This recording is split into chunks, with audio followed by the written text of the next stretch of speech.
tried to slap that look right off my face, but I'm still grinning. And the money ain't run out yet, so I do believe I'm winning. For all the mess I was, am and will be continuing, and the fun is only beginning. La la la la la la la la la la. La la la la la la la la la la. La la la la la la la la la. La la la la la la la la.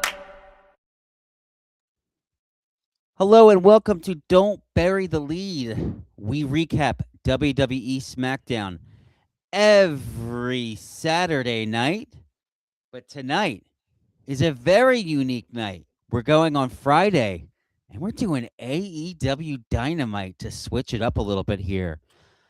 Been wanting to do some different shows. We did a WCW show a couple weeks ago. That was a lot of fun. So we're going to keep switching it up a little bit and occasionally check out different parts of pro wrestling. So my name's John Zindel. I'm joined by Dom Scarcella. Dom, get and tell the people a little bit about yourself. I am ready for some good times with Dynamite. Nobody got that reference, but I don't care. On that note, John, don't bury the lead. What's our top story from AEW Dynamite for Wednesday, March 25th, 2026? Dom, we don't ever bury the lead. But let me tell you something. Our TikTok viewers just tuned out. They did not get that one. You got to do a 6-7 joke, I think. That's what they're doing, right? At some point, yes, I guess I'll have to. Yes, as I bury the lead. So we don't bury the lead. What's our top story? I'm gonna go with the opener of the show. We have Swerve Strickland versus Kenny Omega for the #1 contendership, and Kenny Omega picks up the win and will challenge MJF at their next pay-per-view Dynasty. They let this one go for a while. They give it limited commercial breaks throughout the course of the match, and I thought this was a really good one. And Kenny Omega picks up the win. Dom, what did you think of your first ever Dynamite match and Kenny Omega versus Swerve Strickland? What a way to start off, right? It's Kenny Omega put his executive vice president position on the line. Swerve Strickland put his #1 contender for the world title on the line. And this match went about 20 and a half minutes, bell to bell. What a start wrestling-wise. Yeah, for the TikTok viewers out there, I'm guessing that AEW usually does about 6-7 matches in their show. A lot of stuff. We got 6 tonight. It probably could have been a 7th, but this opener went 20 minutes. I was impressed by them putting such a high-quality matchup right to lead off the show and giving them 20 minutes to wrestle. So that was cool. You're right. Kenny Omega wins this one. He avoided a top turnbuckle stomp and then countered with a high running knee, another running knee against the ropes, and then did his, they call it the one-winged angel sit-out driver for the pinfall on Swerve Strickland, who was also joined there by someone, Prince Nana. Is that the guy, his entourage fellow there? Yeah, he's the manager for Swerve Strickland. And I tried to interfere for a while, but in the end, Kenny Omega wins this one, and this gave them a reason to bring back Kenny Omega. Good morning, Fixer. AEW Dynamite this week. We are counter-programming SmackDown with AEW Dynamite recap. This gave them a reason to have Kenny Omega featured later in the show as well. He got an interview, eventually confronted MJF in the ring for a promo, but Kenny Omega, we've covered him being legitimately diseased and needing surgery for a chronic condition and being out for a while. I thought he looked great in this match, but I don't have much to compare him to. Tell me what Kenny Omega looked like in this match compared to what you've seen him at his peak, and also Swerve Strickland. Yeah, I think that both the guys, and you're going to notice this trend with AEW, is they trend a little younger at this point than WWE. So there's probably some advantages and disadvantages to that, but of course the advantage is that the dudes are just going to have better raw athletic abilities in the ring, just rather than when you're 45, when you're 29, Yep. you're more athletic, right? Mhm. And I think Kenny looked like just what he like pretty much normal. And Swerve's really improved because he was an NXT guy that was part of Hit Row actually, and then got laid off from WWE, and then made it into AEW, and really wasn't part of the plan, but got so over with the crowd that it was undeniable. You had to keep pushing him. So he's a guy Good. that got over on his own, and they just a little bit like LA Knight, where like he just started to get over on his own and he wasn't part of the plan, and they just kind of kept pushing him. Except they've given him the title, and he's had pretty good reigns with the title. And he's been now he's transitioning to heel, which is a little weird to see because usually that Mhm. Prince Nana guy dances a lot and the crowd dances with him and stuff like that. So he's like a complete goofball nut job, kind of like that dances around and the crowd dances with him. So he's a great face manager, a little bit like Jimmy Hart, where Okay. he's like Jimmy Hart was always a little kind of face, right? As He a was a as heel for a while with the Hart Foundation. He had the megaphone and he was annoying. mhm, It's like what happens with a lot of wrestlers is as you get older, like nostalgia tends to be babyface. mhm, yeah, We've talked about that before on the show, which is why WWE is currently having trouble having real heels, and why we were so glad that Logan Paul is a true heel, yeah. because when all your wrestlers are older and they're coming back to the company and their nostalgia, it's tough not to make them baby faces because people want to be like, "Oh, I remember that guy. That guy's back. Isn't that wonderful?" It looks like AEW has a chance with guys who aren't just using nostalgia as a crutch Yeah, to for have sure. heels and faces. And Swerve Strickland, it looks like to me he could wrestle babyface or heel. I mean, he's a great athlete in the ring. He's got a look. Mhm. He moves well. So if he's going to go heel, I mean, do you see a problem with it? Was he a babyface during his title run? He was a babyface during his title run, and Okay. and now he's kind of transitioned to heel, but I think he's committed. I think sometimes, we compare. Let's make a WWE comparison. Sometimes you have your Seth Rollins, sometimes you have your Becky Lynch. Becky Lynch is fully committed to the heel gimmick, and you can tell, and she just is a Hmm. heel now. And Seth Rollins is kind of like leaning into like the chants and Yep. stuff like that because he just hears heat and is like go with it. So he's kind of a tweener. Yep. Swerve's definitely kind of committed to uh, the heel run. He just knocked off. Oh boy. Oh, I'm blanking on his name. The guy, How did he become the number one contender? Because MJF beat Hangman Page, right? he knocked off Brody King in the pay per view. Okay. Brody King's been over as a face because of he's been over as a face before the ice stuff, but then the ice stuff Okay. kind of like put him over the top in those bluer regions, let's just say. Yeah. So he's got like the double whammy here where he's got Okay. uh you know a political affiliation that may help him sometimes, and then there's also he's actually just been like a cool biker dude with tattoos all over the place and All a big right. belly that Now people just I like. like the Kenny and Swerve. A lot of good sequences. Like very quickly, Kenny Omega does that rolling slam into the second turnbuckle moonsault, but he does it very quickly. Mhm. Like he doesn't waste any time at all going into it, and he does the moonsault from the second turnbuckle, which allows him to do it quick, with more speed and not waste as much time getting all the way to the top. And I wrote down like very smooth sequence there. Um, a lot of the stuff they did looked very smooth. You tell me if this is the norm for AEW or just for these guys, but it looked like as impressive as they are as athletes, it looked like a very schizophrenic match. Yeah. Like they're doing these, they're. It seems like they're intentionally doing quick sequences that look very natural and look very much like you would do it if you were really good at pro wrestling. But then there's other things that look like they're taking way too long to set up, like the top turnbuckle side suplex that looked way too choreographed and took way too much time. That Yeah. Swerve hit on Omega, and then on one hand, like they're selling really well for each other. Like they're making it look like they're working stiff with each other, maybe even if they're not. Like they really sell some of these hard strikes.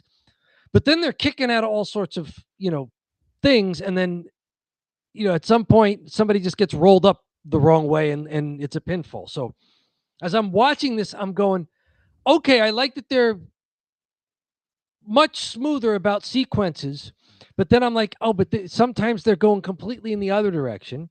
Then I'm like, oh, I like that they're selling and everybody's not like no selling big moves. But then I'm like, oh, but there are kind of, because suddenly when it comes time to get a pinfall, these guys are like busting out. I'd say that's more of Omega's influence than anybody else's. Like, I think that's specifically to Kenny. Okay. And I think that's also a bit why, oh God, he's a bit controversial in the podcast, like the IWC podcast sphere. Okay. Which I think we are unfortunately somewhere a part of. But, we're part of it. But that's like I try to be like, we're not like the other guys, I swear. But like there is an aspect of Kenny Omega where it is spot festy, but like Meltzer loves him, and Meltzer's kind of one of the big guys that will rate people, and Cornette gave him some criticism, and then Kenny Omega said, like, I don't care what Cornette says. No, his opinion doesn't matter about anything. So Cornette just made him like public enemy number one in his like podcast. So Omega is kind of controversial in the fact that he's got a certain style that, and maybe like you probably correctly called it out, where there's a lot. It can feel a little spot festy. And it can be like a little too slow with some of the stuff, and then in other transitions, it can be great where it's like really quick moving. And I think it's just really an effect of, I think it's an effect of Omega, not so much on Strickland. Strickland is a little bit more versatile. Okay.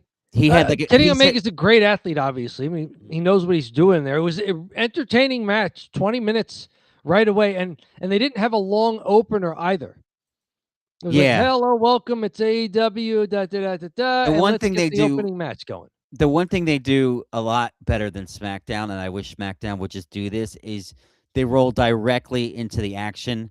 They don't even usually have their entrance music being played for the guys. They did it this time, but sometimes it's the show turns on and the crowd's all fired up and chanting, because they get them fired up, and then there's no entrance. It's immediately they start wrestling.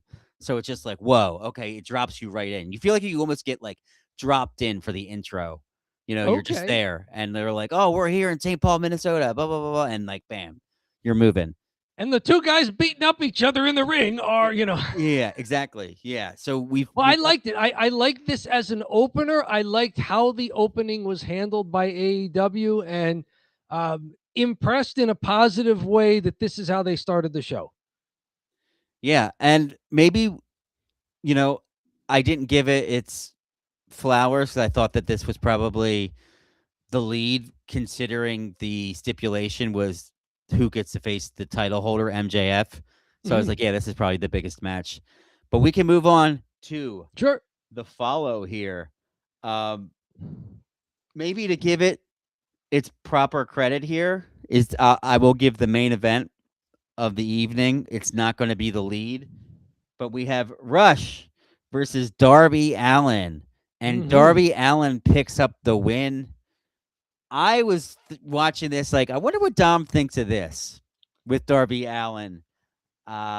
We've got, Darby Allin versus Rush in a bit of kind of a car crash match, where we got blood and we got weapons and we got crazy high spots. And Darby Allin picks up the win. Dom, what'd you think of the main event of AEW Dynamite? I was expecting something a little different because they kept talking about how this is a no count out match. So maybe these two guys had some problems in the past where they just spent too much time on the floor brawling and matches got thrown out. So when you hear a stipulation like that, you start to wonder what's the reason for it. But this match goes about 11 and a half minutes. Darby Allin, and I'm told is it Rush or is it Roosh? Oh, my bad. It's Roosh. It is Yeah. rude because they kept. I was wondering if they were making fun of him or if they were, or if it was actually Roosh. But yeah, Darby Allin winds up winning this one. Roosh charges for a basement drop kick in the corner. Darby avoids it, and then he basically just gets an old amateur wrestling movie. He takes him down as Roosh gets to his feet and rolls into a jackknife cover for the pinfall. So after all this stuff that was going on outside, all the high spots and everything, it's something as simple as an amateur move, a double leg takedown, and then a jackknife cover. Yeah. I have to say, I like those types of finishes. You know me. So like I like when it's like a non-finisher and they just roll them up and take care of it. There was a couple of things I liked about this match. I have to admit I'm not the biggest Darby Allin fan. You can see that they're alluding and setting him up for a title run, and I'm just like, because they're like, oh, he'll win a championship. They've been like kind of alluding that like he'll win a championship one day. And I'm just like, I just don't see it. Has he gotten other titles? Yeah, he's had like the TNT title and stuff like that, which TNT is kind of their intercontinental title, if you will. Yep. And the TBS title for the women. Yeah, the women had the TBS title, and then they had the TNT title. Okay, and Darby Allin's had tag team gold with Sting at least. Yes, exactly. That's one that you watched where Darby Allin's had the tag titles. But I would say like my critique of Darby is he's not really a wrestler yet. He still is doing car crash stuff. Like it looks cool and like it's crazy, but he's not really putting it all together like in a wrestling match. And I think that like he just continues to sort of head down that path. But then there's also the aspect of like he's undeniably over and been over as a face, and people like the character. He sells like the most merchandise. He has a vibe where he's like a young CM Punk kind of too. Okay. Where, he's sort of like an edgy, dark character, but it's not like goofball-y, Okay. Um He had skateboards for a while, right? That may be some good merch to sell. Yeah, he's like he does a bunch of skater stuff, which is like, oh yeah. Honestly, with Darby though, it's like a brilliant gimmick. Like why is this the first skateboarder pro wrestler I've ever seen? Like skateboarding is a thing, and it's been relatively cool for years. So why isn't that been a thing? So I think his gimmick's really good, and I like him where he's at in the card now. I'm afraid to see what happens if they were. I think the roster's too stacked for him to be their champ. But anyways, I'm kind of alluding to booking stuff rather than the match. They had some back scratches. Darby was scratching his back. I like that a lot, actually. Just being so aggressive and being like the smaller man and it's unique to see the face kind of like scratching and clawing his way to victory against someone, which you would think like back scratches probably would typically be a heel move. You'd see like Flair do that or something like that, but yeah. Somebody else did that in this show that we'll get to.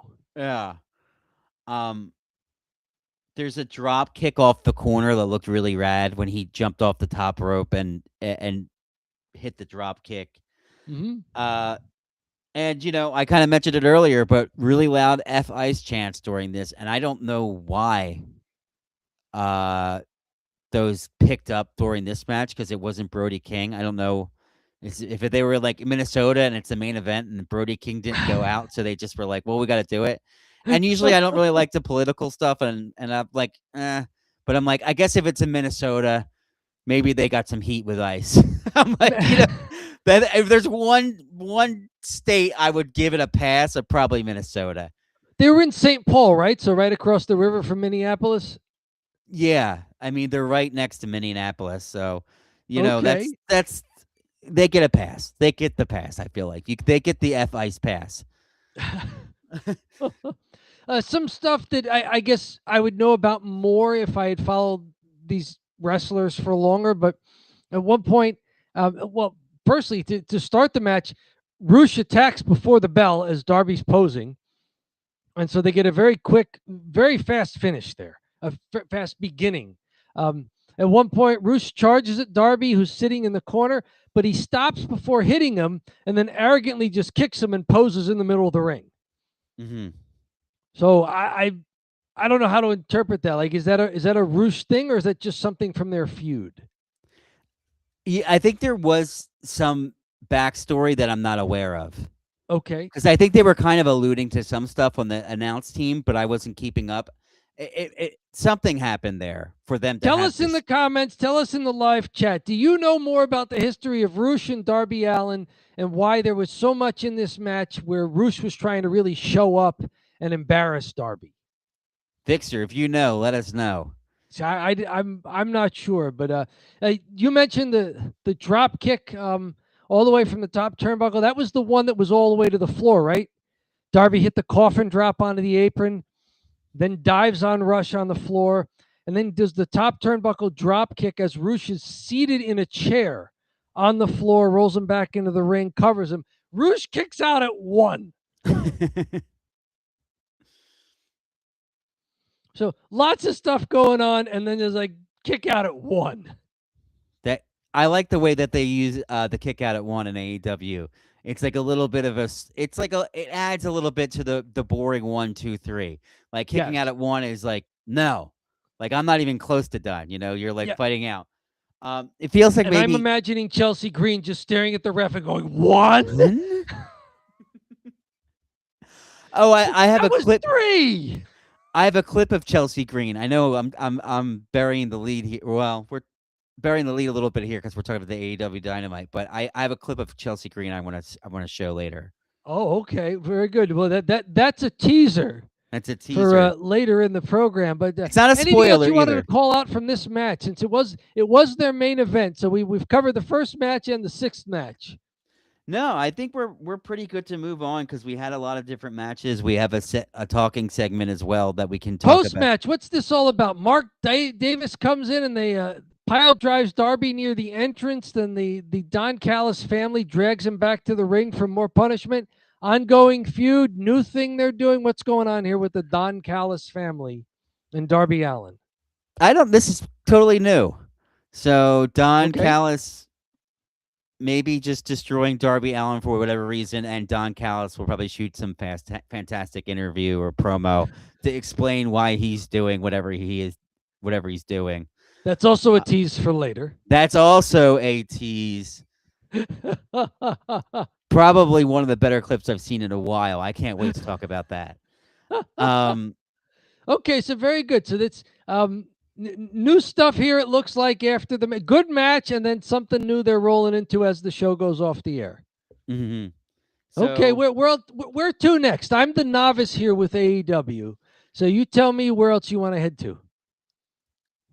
So, a couple things I kind of like, and maybe I'll go with one that I thought was actually better. Like, I should say this. Let's go with one of a guy who's kind of impressed me, and Okay. he's pretty much came off the streets as a complete like nobody. And I don't want to say nobody. He's from TNA, but he wasn't a big name in TNA. He was just there.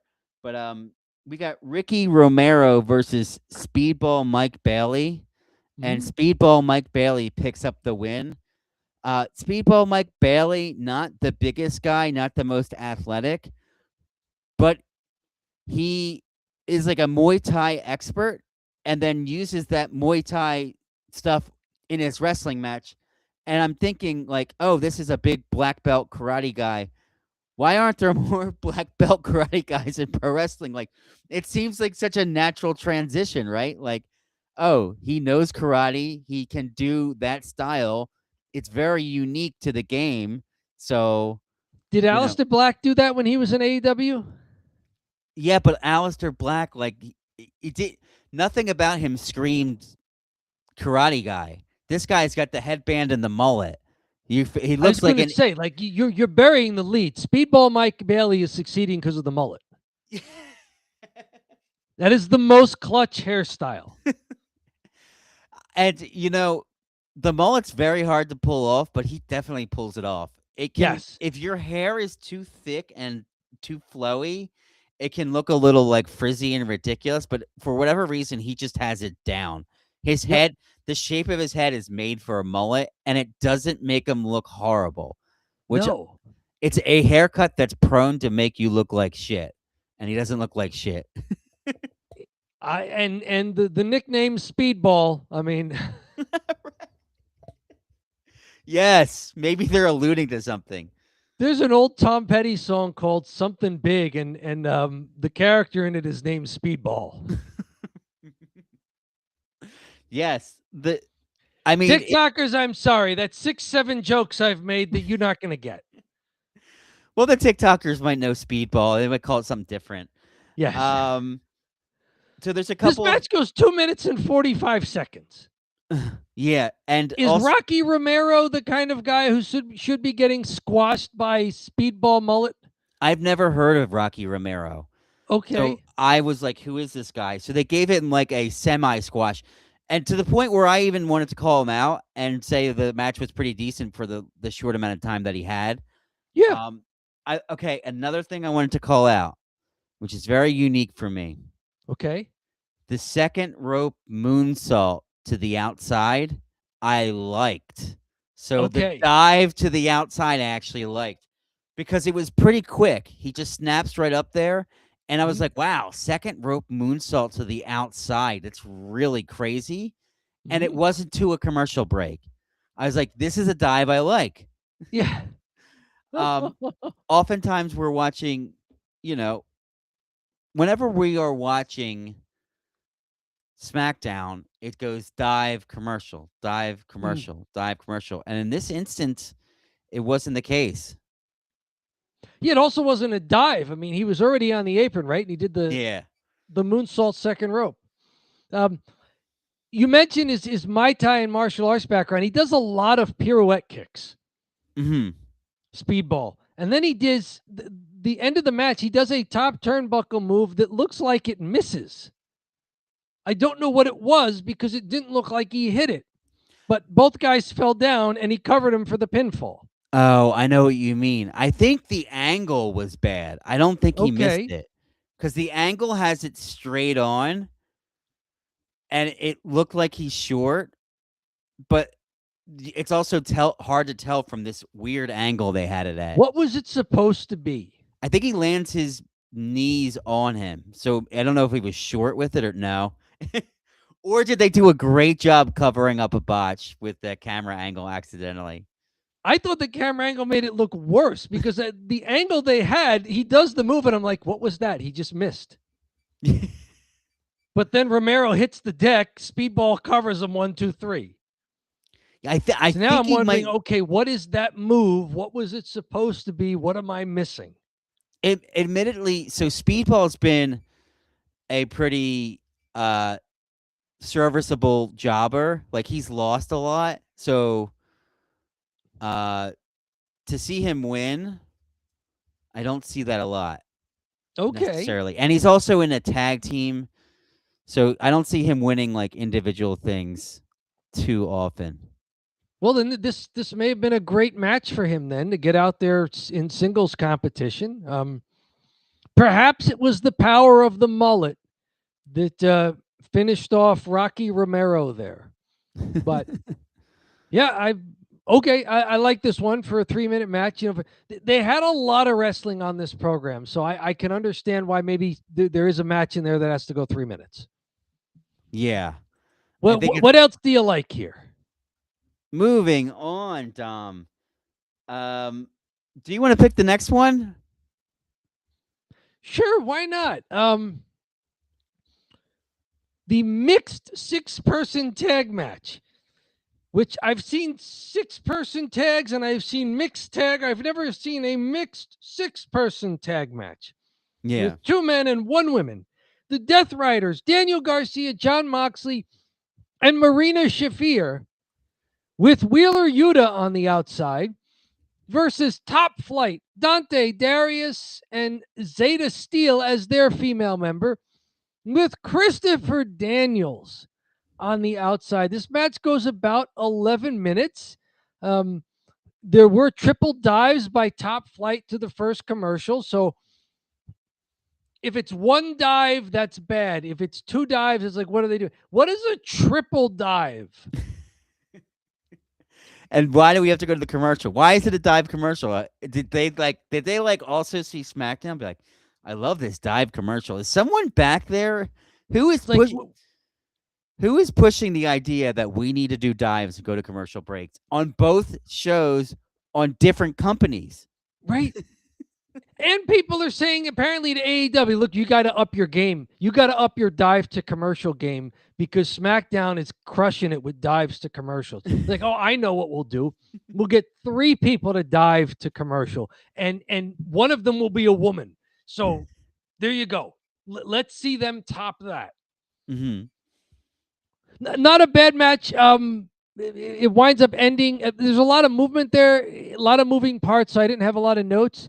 But while Dante was in the Scorpion Lock by Daniel Garcia, Moxley hits a stomp on him. And then Daniel breaks the Scorpion Deathlock to cover him for the pinfall. Post-match, Jon Moxley cuts a big promo on Will Ospreay. So a lot of stuff that was happening on the show was also being used to tease us for things coming up later. But as far as this match goes, Jon Moxley also did the same rake of the back that you've seen before. What say you about all that was going on in this match, other than Moxley, who I vaguely remember from some Shield Dean Ambrose highlights from the WWE? Oh, you haven't really seen him. Wow, that's crazy. He's like Not one of the really. I know he likes to bleed a lot on pay-per-views. I think Moxley's really great. Okay. So, and he when he puts his mind to it, and I think he kind of leaned a little too hard into the blading gimmick, but I think he's moved away a little bit, and now he's a bit more hard hitting rather than just blade job. So, Okay. I've always, I should say, like, his post WWE runs, I think, has been fantastic. But Good. I kind of liked in this specific. So to give you a little context here, the Death Riders kind of threw in their Moxley's their leader, but Daniel Garcia is kind of like their B guy. Like, because they've got Pac, who's ahead of him, and quite frankly, I think Wheeler Yuta is ahead of him.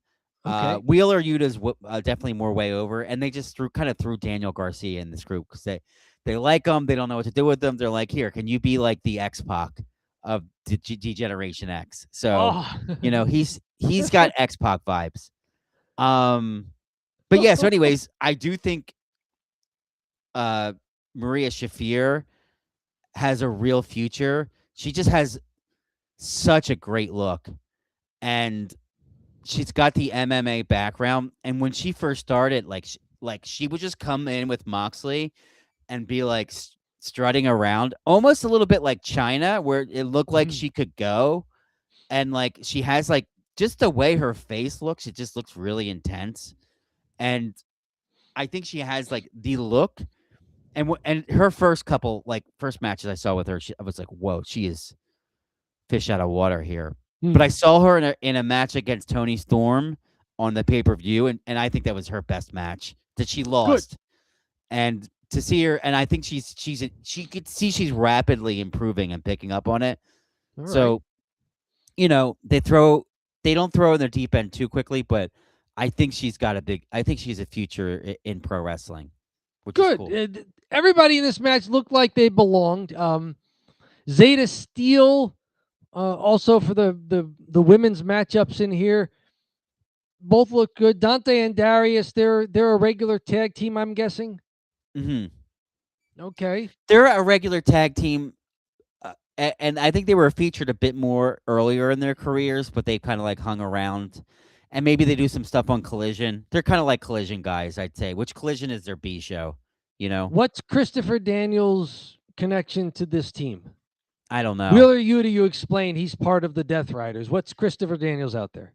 I think that they're probably trying to tie in some Collision Ring of Honor storyline stuff. I don't know what he does with them. I honestly, I think that these guys are, I don't want to call them jobbers, but they're like Ricochet Memorial Award people potentially.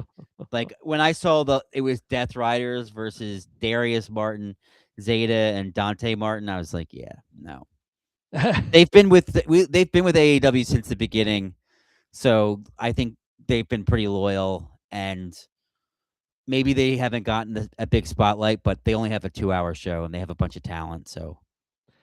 Well, they got an 11-minute match, so everybody got plenty of TV time on this one. Did you have any notes from this one that maybe I should have looked for, but didn't really just write down?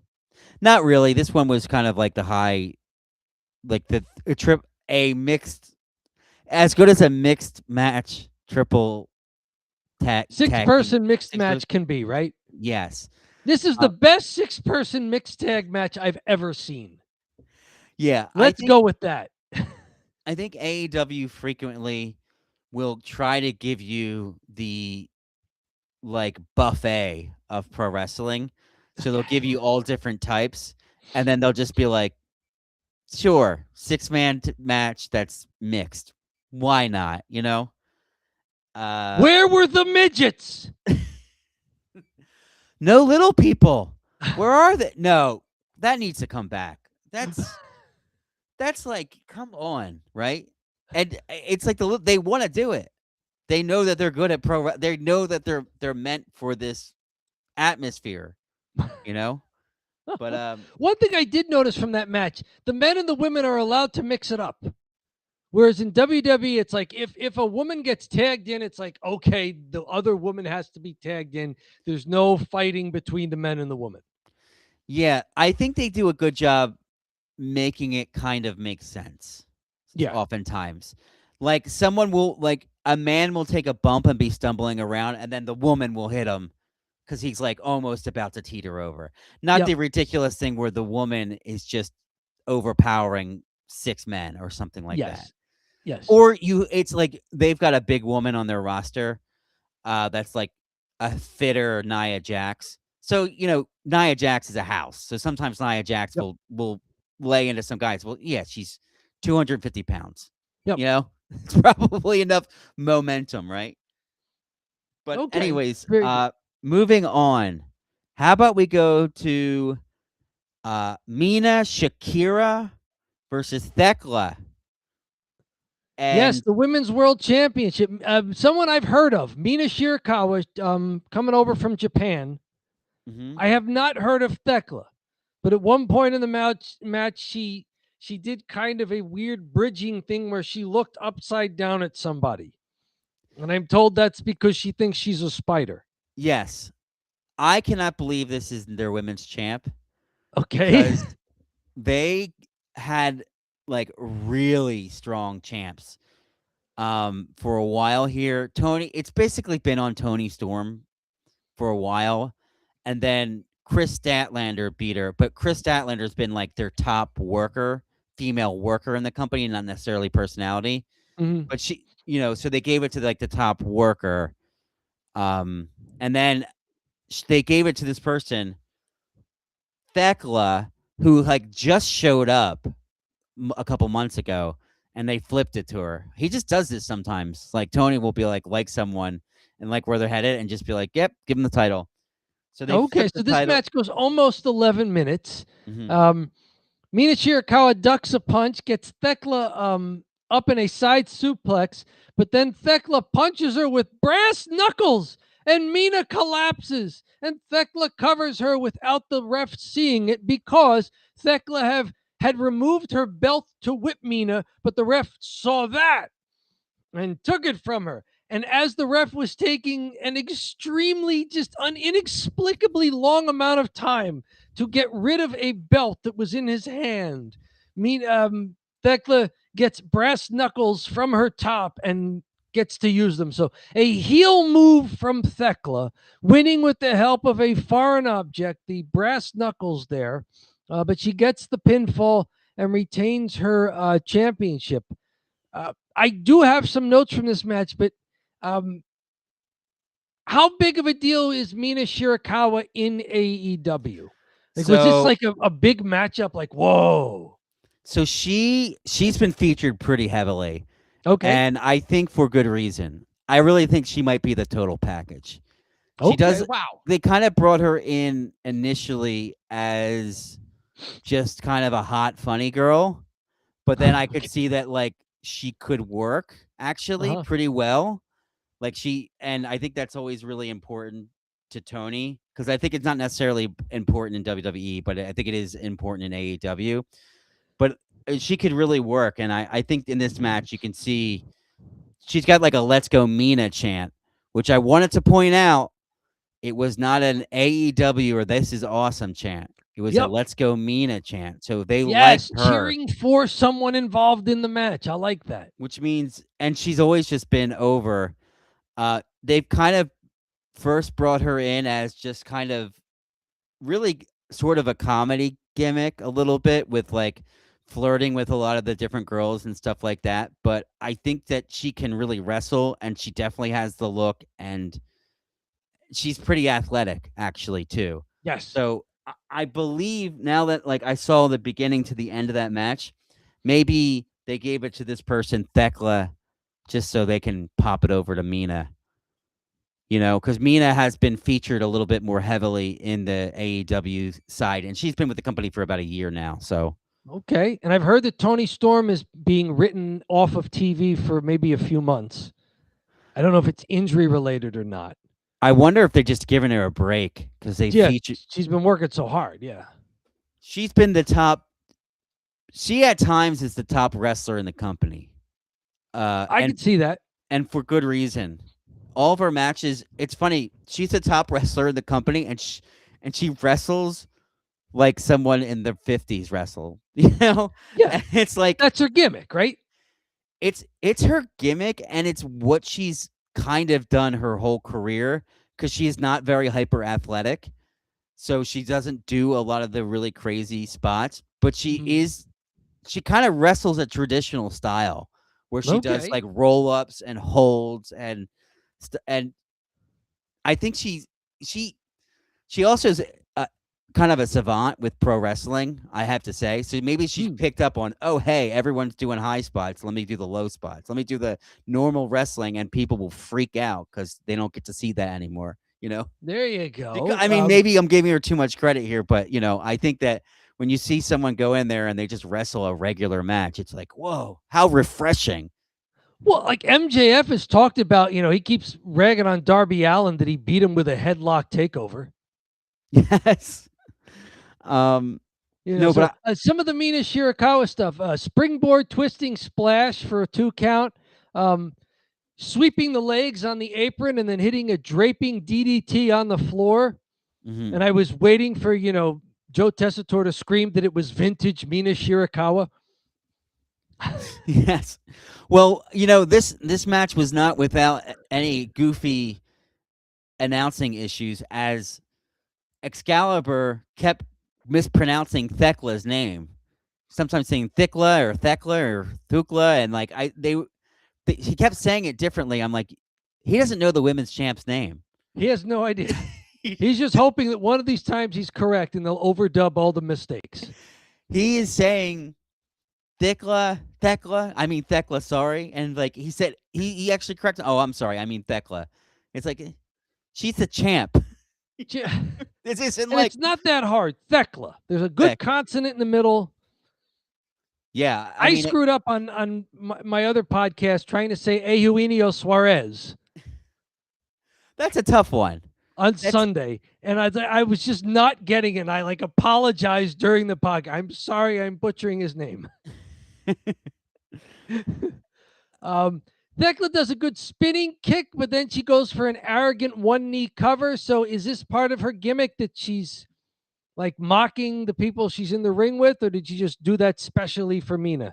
I think it's especially for Mina. I don't know. Maybe Okay. she's like, oh my God, I'm the champ. What am I supposed to do? You know? Mina countered a spear with a kick and then a bunch of punches and then a sling blade, then a running back elbow. I was like, my goodness, she's throwing everything at her. And then a top turnbuckle drop kick. Thekla kicks out at 2. Mm.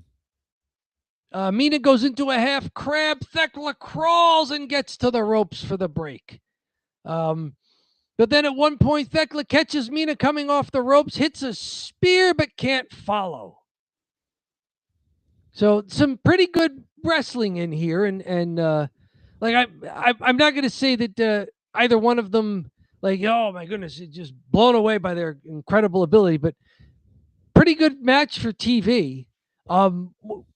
You've seen more of the women's division than I have. What rate this match somewhere in? We don't do star ratings, we don't do letter grades, we don't do number grades here, but like you place them somewhere in like what you've seen from women's matches, especially championship matches on AEW. Pre Mercedes Moné, I would say this is probably one of the better women's match. Okay. Post Mercedes Moné, I'd say this is kind of an average women's match. Okay. I think they've post Mercedes Moné, the women's division has gotten stronger because they used to rely a lot on Britt Baker, but she has the personality, but she just really wasn't so great in the ring. So ever since Britt Baker's kind of been out of the picture, and they've put an emphasis on hiring women that can work, and surprise, surprise, so many of them have already worked in Japan, and that's why they're good. You know. All right. Well, I like it then. It was a pretty good match for TV. No problems really with it. What do we got? One more on the board here? Yes, we got one more, and then we got an MJF promo, which I actually wanted to ask you about. And we had backstage stuff as well, interviews. I think it probably, if we're going to the lead here, I've kind of buried this, but I was curious, what do you think of the MJF promo? He gets out there, he does his catchphrases. Eventually Kenny Omega gets out there with him, and he responds to MJF's bluster, and they're setting this up that it's going to be God versus the devil. Mm-hmm. Which, even for pro wrestling, seems a little over the top. Yes. Like, Kenny Omega is the wrestling god. It's like, all right, hold your horses there, Flippy boy. And MJF is the devil. It's like, I mean, people cheer for you, and you're not that devil. You're just, sometimes you use brass knuckles, but so does Logan Paul, and so did Thekla. So I have Kenny Omega and MJF. They mentioned wrestling once before, but are they basically just trying too hard to get a real pay-per-view quality feud going between these two? Yeah, I think they rely on MJF a lot to shoot promos and carry things throughout his promos because he is pretty good at them. So, yeah, I think they rely on him to sort of run his championship through narrative of his promos. Okay. But I think the other thing with the wrestling god thing was Don Callis when he was a heel. He used to always call Kenny the wrestling god. Oh, okay. Himself, the belt collector. So I think that's what Kenny was alluding to in his promo, is like, some people have referred to me as the wrestling god when I was not so great, So, all right. So that's kind of the connection, I think. And then MJF sometimes says the devil thing. I've heard that before from him, that he's the devil. Yes. He's MJF and he's better than you. Yes, that's the gimmick, or that's the promo he shoots. I thought it was pretty good, and I did a little bit of, he really buried Hangman, but it's believable that he really hates him. I think it's a really good promo just in general, and he does a good job of not letting the crowd cheer him too much. He will just kind of personally attack the crowd as much as possible. And it's still it's cheap heat, but it's really effective because oftentimes he is the champ and he's winning matches and he just won a death match. Like it's Yeah. hard to stay heel as that. Um, you know, and So he I knows think what he's doing as a heel. yes, he very much Okay. he very much knows how to keep the crowd booing him and doesn't flip the temptation of like he doesn't. It's so tempting to be like, oh, the crowd's cheering me, I should be good. And Yeah. like, oh, I'm getting heat. Cool, cool, cool. And like, it's kind of fun to be like that tweener heel, but he does a good job of just staying like, no, no, no, I'm a piece of shit. You know? Was there a sign in the crowd referring to him as the Big Hebrew? No, he just threw.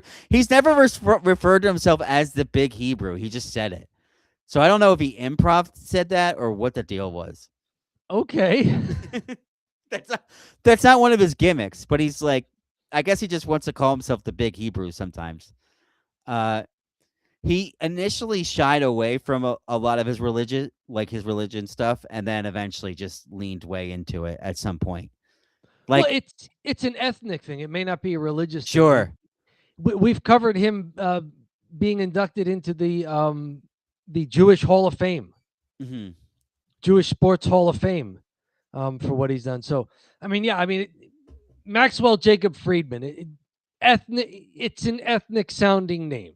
hmm If he were in WWE, they'd find a bunch of other people with similar names and make some sort of faction out of it. Yes, I know, right? And call And him he doesn't seem to lean into it for like stereotypical things. Like when we first started watching WWE SmackDown, there was a time where with the bloodline where Paul Heyman started leaning into kind of the Jewishness of his name and some of his practices, and like, that was why he was being so conniving and underhanded, and that did not sit well with me. hmm Like, you can have a conniving, underhanded, cheap bastard manager, especially as a heel, without making him a conniving, underhanded, cheap bastard Jewish manager. Like, that's gratuitous and it's not necessary. yeah. No, So like 100%. MJF doesn't seem to be playing into some sort of crude stereotype. It's just Mhm. like, yeah, I'm ethnically Jewish. What are you gonna do? Yeah. I'm not gonna hide it. So I didn't feel like that was a problem for me. God versus the devil seemed a little over the top. Bit much. Yeah. You know, Um, especially because they're comparing themselves to it's a bit much. But anyways, let's do one more match here. there We is have one more match. Yes. I do want to ask, and I really only real thing I wanted to talk about was just ask you what you thought of this guy. We have Roderick Strong, who is kind of like their jobber, and Orange Cassidy versus Finley and Connors. I didn't get the first name of Finley. I know he's Finley's relative somehow. David Finley and Clark Connors. Clark Yes. Connors, yeah. So Finley and Connors pick up the win. And I really wanted to ask, instead of just talking about the match, what'd you think of Orange Cassidy and the gimmick with the hands in the pockets? And The announcers were trying to fill me in that part of his gimmick is that he looks so nonchalant, and it's to like psych out his opponents. Like he does things, even in the entrance, they showed him doing something like where he feigned pushing the guy in the chest and just like lightly tapped him. yes. And so like the hands in the pocket is supposed to be like he's so casual, like what's he gonna do with his hands in his pockets? And then he goes running around and drop kicking people. Mm-hmm. So okay, I mean he ate the pinfall in this one, right? Yeah. He sold that he tweaked his left knee a little bit. Finley chop blocked him to make it worse. So they set it up that he's got a bad knee, and then Finley goes right after it. Gets him in a vertical suplex position. Clark Connors gets to the top turnbuckle and spears him out of the vertical suplex position for the pinfall. Match goes a little under 11 minutes. Not a bad match, but not not a great match. What's with the dogs? Are these guys a big deal as a tag team? They're new, and they just signed, and I don't really know who they are. But I think they Okay. might be from Japan as well. But I'm just like, I don't We know who they covered are. that they were a tag team and they just got a third person maybe a few weeks ago during Cheap Heat when we were talking about signings. Yeah, and because you were asking me, and you're like, "What do you think of these guys?" I'm like, "I don't know who they are." So, Yeah. so, so kind of now I will have to figure out who they are. They're getting a little bit of a push. They beat Roderick Strong and an orange person who puts his hands in his pockets. It's funny because Orange Cassidy was way over. I would say like kind of in a few years ago, and they kind of gave him the TNT title or one of the titles, mid card titles, and he defended it for like 200 plus days or something like that. He was kind of like the U.S. Wow. champion thing, where he defended all the time on Dynamite. So he had all these great matches. So I guess right now it's probably like, can you help these guys get over? Because he had his run already. It doesn't really make sense. He can't be the champ. Like, with that gimmick, he can have like a mid card champ. He can't be like a top guy champ. He's probably at this point in his career. He's been with AEW for 5 years. He's wrestled the Indies forever. Why don't we start getting some of these guys over that come in and you play that Sheamus role, if you will, right? Like where Okay. Sheamus always had those strong matches but would lose, right? Orange Cassidy seems like he's kind of Darby Allin a little bit taller Yeah, and not right. as crazy. More clean cut, right? Yeah, Yeah. I just looked him up right now. He's 41 years old. So he's right where he needs to be in his career. He had a good run in his late 30s. He's 41. He looks like he's in good shape and he's doing some good work. But Well, you know what? I'll tell you what, you can see a difference in the guys when they're in their early 40s and they didn't do steroids versus and like he never got big and jacked ever, but he also never did steroids and destroyed his body. So he looks pretty good just by okay. like what is perceived, which is it seems to be just sort of healthy eating and keeping his weight light and probably some light cardio to kind of keep himself a little ripped, but not like doing the Okay. Lex Luger thing, right? Yeah. Well, good for him. I mean, no real complaints with this match either. Those are the 6 matches. Stuff heading on backstage. Speedball interrupted Kenny Omega's interview and said that if Kenny beats MJF, Speedball wants a title shot. And apparently, maybe Kenny Omega said yes, but that's putting the cart before the horse there. We got a video promo with Ricochet and 2 other guys that they didn't mention their names, but Ricochet intense and doing some good promo work that we never really got to see from him in WWE. So good for him. Good for Ricochet. Let's see. One other backstage segment. Let's see here. It was involving Adam Copeland and Christian Cage. It was an earlier this day interview where Christian Cage is apparently they're back. They got the band back together, Adam Copeland and Christian Cage. And FTR threw away a friendship.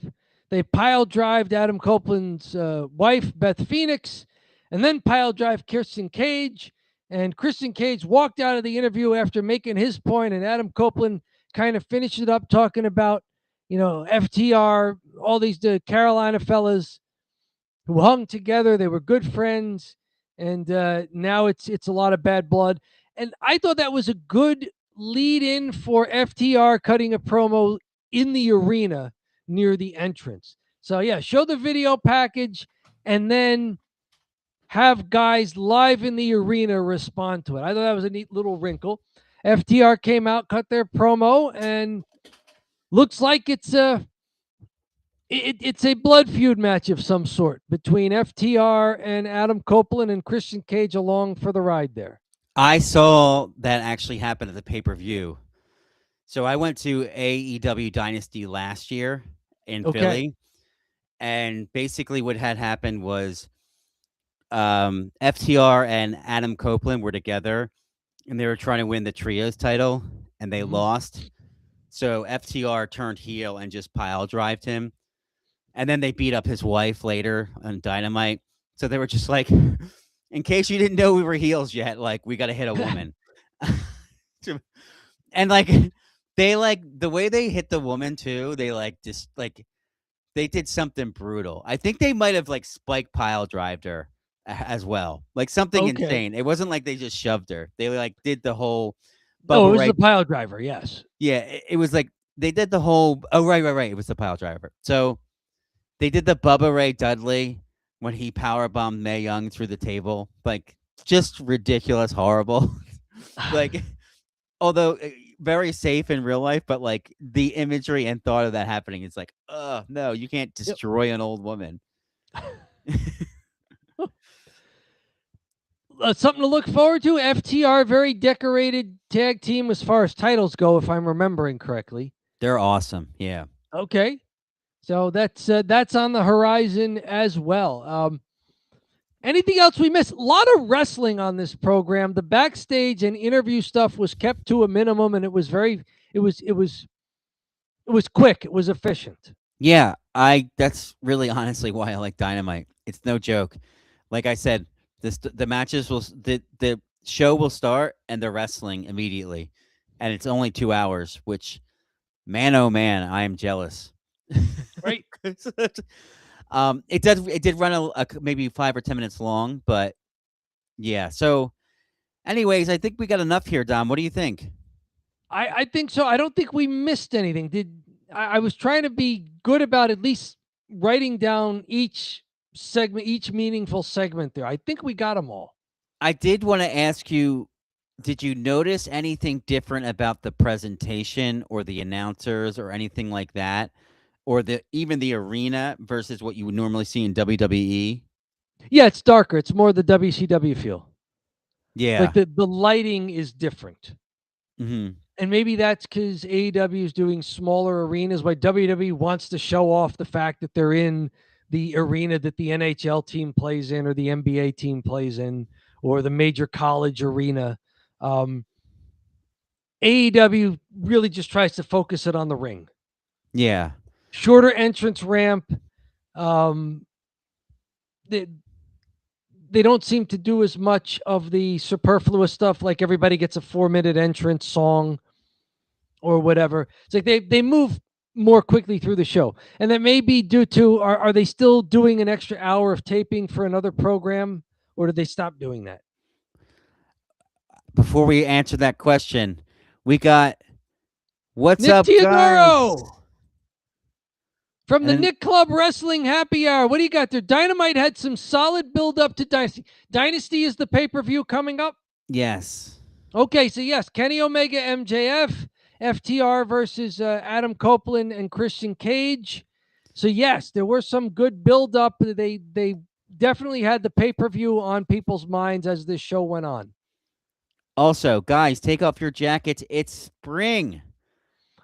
You know what? I'm going to be honest with you. We are about to show a clip of Don Callis and the reason we wear the jackets. I'm teasing. I'm giving a teaser to what we will talk about momentarily. Okay. Yeah, I think I do think that I like the style a little better with the arenas, because I feel like every time WWE does an arena, it feels like it could be anywhere USA. Like the stadiums always feel the same. And because AEW does smaller arenas, they just do more unique setups oftentimes. They do theaters a lot too. Like they do like a theater that can hold 5 to 10,000 people, and like they'll position it in a way, and like you see all the people like out in the theater because they're in the center, and it's like, oh, this is really crazy. So I think they at least there's a lot of diversity in the arenas that they choose to kind of, and also like they don't get as big of a number, so that's what it's better for them to do. Like if they did an NHL arena and it's half full, it looks like crap, right? So yeah, they'd have to cut the NBA stadium in half anyway, put up a big backdrop to show that they're not, using the other half. WWE had to do that as well. They did something in the Alamo Dome, I think, in San Antonio, and they weren't going to sell out the whole Alamo Dome. So at some point, they just dropped a big curtain from the ceiling so that they kind of made their own smaller arena inside the Alamo Dome. But Yeah. That's what I noticed presentation. I remember WCW Nitro being a darker looking show. Like the background was clearly the background. It was dark, and any lighting at all that was in the telecast was on the ring itself. I really think I like AEW because it feels like WCW, and I always liked WCW more than WWF back then. I was always into Hogan and the NWO Black and White. I still like the WWF, and I like the rivalry they had, but I was more WCW guy. So I think it's probably why I like AEW more. All right, I was also I like the NWA becoming WCW, that stuff. Yeah. Okay, no real complaints about what I saw in this show. It looks like a decent program. All right. I guess that's a good lead into our next segment here, the thumb drive, right? Dom, it's time for the thumb drive. What do you think? What is the thumb drive here, Dom? Well, it's like what it says. We're going to condense all this data and put it on this small portable device here, which basically is a thumb. We're going to say, is this a good or is it a bad? There are no ties. There are also no star ratings, no letter grades, no number grades. We're just taking this AEW Dynamite here. Pass, fail. Dom, we don't give star ratings. We're not Dave Meltzer. We're not giving 7 stars to Kenny Omega, as I know you have, Dave. I know you have. We're not giving 2 stars to Roman Reigns versus CM Punk. I know you're going to give him 2 stars, Dave. I know it. I can already feel it. We give this course either a thumbs up or a thumbs down. This match a thumbs up, or this show a thumbs up or a thumbs down. So are you ready? I am ready. 3, 2, 1. Oh, why'd you give this match a thumbs up?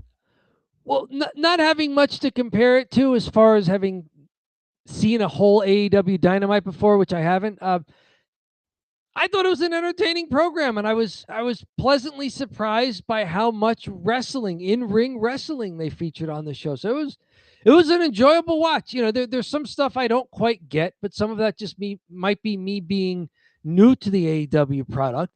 Some of it, I probably always scratch my head a little bit, even if I saw it more. But entertaining show, a good watch. I love it, Dom.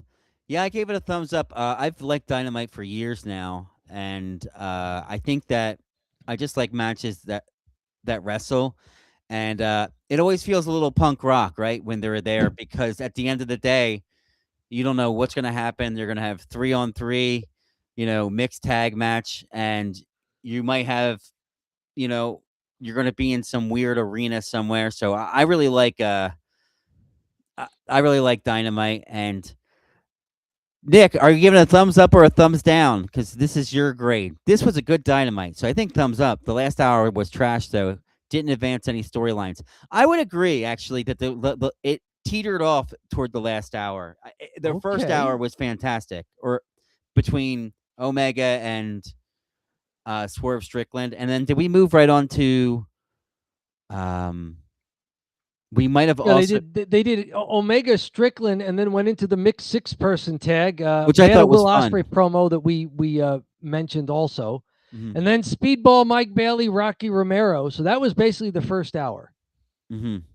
I think the halftime was MJF's promo after they showed highlights from the Adam Page death match. Yeah. Hey, Nick, you said Darby in the main event as a secondary title chaser is a waste to me during Mania season as a WWE alternative. Ah, okay. What do you think of Darby Allin? I was curious about this. Do you think he's a guy that should win the title?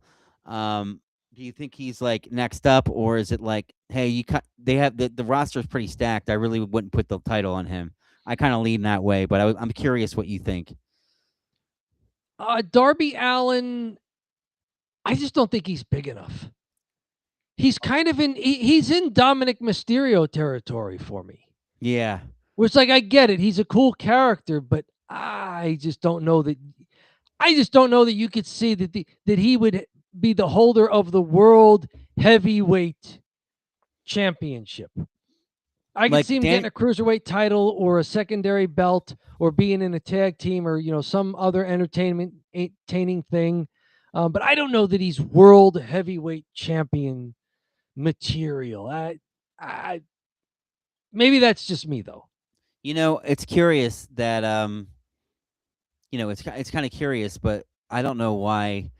I would agree with you, but like you have a guy that's smaller that I think could do it is Daniel Bryan or Bryan Danielson, but Bryan Danielson got himself in really good wrestling shape, so Yes. he's not the tallest guy on the planet, right?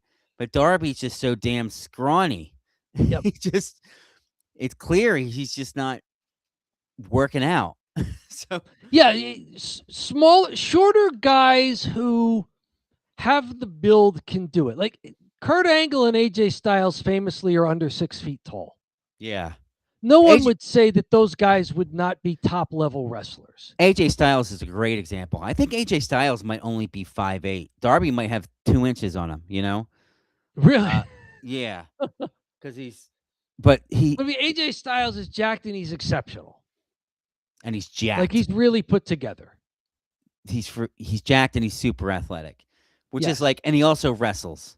So yes, and he's big enough to pick up other wrestlers and handle them, like handle their body weight. Yeah, a big part of wrestling, even amateur wrestling, are things like fireman's carry and takeovers and standing switches, and being able to take a guy to the mat. Mm-hmm. So even in amateur wrestling, there is something to being able to handle not only your own body weight, but the body weight of your opponent. This is a great comparison. Darby is a mid-card talent. He is like Jeff Hardy light. Jeff Hardy light. See, Jeff Hardy was already light himself. He was light of like some other wrestlers. And so if you're Jeff Hardy light, then like Jeff Hardy's kind of the limit for world title. Yeah, thickness matters, muscles matter. Those 6 foot and under guys you mentioned are thick. Yep. Taz is a great example of a small looking badass because he is thick and he has a look. And he could like suplex people like a maniac, Yes, so, and we should, I guess, mention, they were trying to allude to it, Taz back on the announce table for this episode of Dynamite. Oh, after the surgery, right? So they were saying, kept saying, welcome back, Taz, welcome back, Taz. So there he was. So yes, another good example of a wrestler like Taz. Very good. Well, Dom, I know we took a little detour there talking with our friend here. I like it though. I like when people chime in. I like hearing it. But is it drive time? I think it's done. We already gave it a 2 thumbs up. Well, I should say this. Is it getting hot in here? I mean, Nick I did don't say... know. We were told to maybe lose the jackets because the temperature's warming up here. But you know what? It's getting a little warm up in here. So that must be cheap heat. Maybe that's why we can wear the jackets because, on Don't Bury the Lead, it's always hot. It is always unseasonably warm and pathologically frugal. Speaking of pathologically frugal, first up here in Cheap Heat, where you and I go through some news from between now and the last time we had a live stream. First up here from Post Wrestling, I got a couple from Brandon Thurston. The first one is that, for all the talk about, is WWE going to buy AEW? Is WWE going to buy AEW? Apparently, Tony Khan put in a bid when WWE was up for sale in 2023. That sale process was ultimately won by Endeavor to create TKO. This, I don't think, because of basically Tony Khan's offer was a lowball offer, but it does warrant mentioning because there is a lawsuit right now alleging that the merger process was unfair and that Endeavor was pre-selected by Vince McMahon as the winner of the WWE purchase because Endeavor's lead executive, Ari Emanuel, assured McMahon's future with the company, which didn't turn out to last very long anyway. The defendants deny that allegation.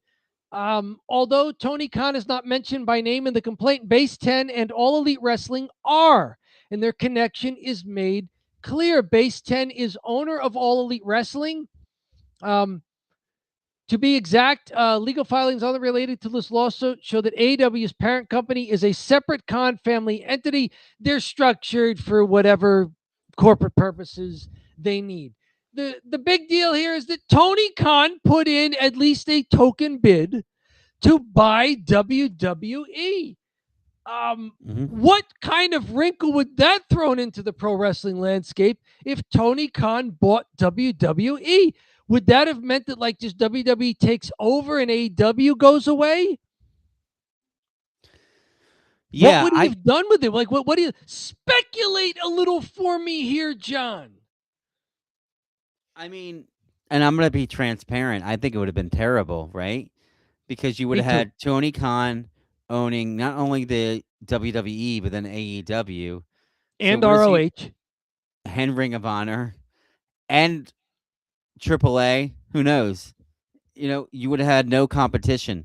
So at the end of the day, it would have been really bad for the pro wrestling fan. Maybe it would have at least done well from it'd be less annoying without all the ads all over the place.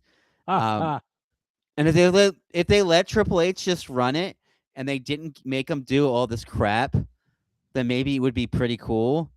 But I feel like he would probably they'd all kind of start to merge together and become one similar program, and they'd have like WWE versus AEW, but Tony runs everything, so it'd be weird. Kind of like when they do SmackDown versus Raw. It's like it's the same company, right? Does AEW strike you? I've only seen one full Dynamite show at this point, which is one more than I had seen a week ago at this time. Does AEW strike you as a more corporation style wrestling or different to that? Even though the Khans are obviously very wealthy and have other big properties they own, like the Jacksonville Jaguars. It's much less now, and I do have to be like, there are instances, let's say for example, where they'll partner with like Shark Week, and they have a bunch of Shark Week ads out there as they're wrestling, but it's not on. They don't dilute the ring or the turnbuckles. So it's been one of these things where they've done a good job just not throwing a bunch of ads in your face. They cut the ad time down in the opening match because they know that they wanted everyone to watch it. So, At any time, did they have RoboCop save Sting? Well, that would be good advertising, Dom. That's the problem. We're getting bad advertising. We're getting just like the crap on the mat. Like when that was an infamous NWA segment, by the way, from decades ago. I think I remember at least a story about that. Yes. Okay, so that's the first one from Brandon Thurston at Post Wrestling. Another one, Night of Champions, has been on WWE's internal schedule for Saudi Arabia for early this summer, but war in the region raises question. They've had it penciled in internally for June 27th. Post Wrestling has learned from multiple sources. The problem is, and this may be a good reason why Saudi Arabia's General Entertainment Authority is not responding, we don't know what's happening with all of the military hostilities, the war expanding into the Middle East that has included strikes on Riyadh. Formula One announced a couple of weeks ago the cancellations of its races scheduled in April for Saudi Arabia and Bahrain, although the WWE date is further into the future. There have been air attacks, including the U.S. Embassy in Riyadh, struck reportedly by a Iranian drone. Good map of it here. Riyadh, the capital of Saudi Arabia, very close, kind of in the eastern third of the country, close to the Persian Gulf with Iran on the other side. WWE has run events in Jeddah, which is completely the other end of the country on the Red Sea. But still, I mean, if there's greater war happening with Iran and possibly Saudi Arabia getting some targets attacked and hit, Mm. yeah, this throws some plans up in the air. And WWE has been trying to be more international. The European dates, regular trips to Australia. I mean, they're not going as far as like trying to take over Japan again with the big Japan wrestling things, but the Middle East, big deals with Saudi Arabia. It's become a twice annual thing. Yeah, something to keep our eyes on. I had not heard that they were planning to go back to Saudi Arabia so soon, like early summer. So maybe they've been keeping it quiet on purpose in case something happened. Don't they have their own show, Saudi Arabia, in like the fall? They usually have Crown Jewel for a while was the show in the fall that was in Saudi Arabia. I mean, that would be 3 pay-per-views in Saudi Arabia. They've done Night of Champions, and they're planning a WrestleMania for 2027. I'm saying for this year, if they do, are they planning to do a 3rd pay-per-view if they do Crown Jewel? Because they would do Crown. That's a good question. They've moved Crown Jewel in the past to somewhere else. Oh, even they though went that to Australia. Off with the Saudi Arabia thing. They went to Australia for Crown Jewel, right? Yes. Yeah. So they're basically just using Saudi Arabia like it's Canada. Like every now and then, yeah, let's go to Canada for a pay-per-view. It really is like it's more so. Let's go to Canada Montreal. than Let's go to Toronto. Let's go to Quebec or Alberta or whatever. Vancouver, you know. So they're using Saudi Arabia for that. There's apparently also a WWE facility there that makes it easier for them to do shows there because they've got the ready-made WWE facilities already on site and ready to go. I don't know. I maybe this is why they've been keeping their Saudi Arabia plans quiet. Yeah. And that may have been very prudent. Something to watch for, among other things. The war is terrible, period. Yeah. But with that hanging over the specter, you're not just going to like try and funnel more tourists into the area, into a war zone. Like like cooler heads are going to prevail, and you're going to say, "Look, I'm sorry, we can't just ask thousands of people to show up on tourist visas for." They had some goofball flag football thing with like old football players and new football players and Logan Paul, and they moved that to Los Angeles. Okay. That was supposed to be in Saudi Arabia, but then they just went LA to some small soccer stadium. So I think that they'll probably. I mean, you would think in June they should really get cracking on. Hey, where are we gonna go? Yep. Now it is kind of let's see, if it's supposed to be something like Night of Champions, which they've done in Jeddah. That was the thing they did in Jeddah in 2024. That was the pay-per-view where Sami Zayn was finally able to join them because the sanctions on Syria were lifted just in time, and that was a heartwarming trip for Sami Zayn to be able to do that. But that was a couple of years ago at this point. So if it's something like Night of Champions that can be moved anywhere and isn't tied to Saudi Arabia, then it can go anywhere. But yeah, I mean they've been trying to build up a fan base in the Middle East, in North Africa, in that part of the world, in preparation for WrestleMania being there. Royal Rumble, was that just in Saudi Arabia, or that was just before the Iran war started in February? Yeah, they dodged a bullet, literally. Yes, they dodged missiles and drones and everything else. So this could have been, if they were planning this for the summer and another one for maybe later in the fall, that would have been 3 premium live events in Saudi Arabia in the build-up to the granddaddy of them all, WrestleMania in 2027. So something to keep our eyes on there. Thank you, Brandon Thurston at Post Wrestling, for those 2 reports. Even, and I know we talked about this in great length, but even think about the effect of, you know, the effect of WrestleMania now. Even if Mhm. the war is wrapped up in, who knows, 3 months, say it, I'm just throwing a number out there. Sure. It happened, right? The war Yeah. happened pretty recently. Are people going to wanna go to Saudi Arabia, and with just the turmoil that exists in the Middle East, and that was always the Yep. risk, and now it's happening, are people really gonna wanna go watch WrestleMania? And And that's the thing, because WrestleMania, more than any other premium live event for WWE, is the destination event destination.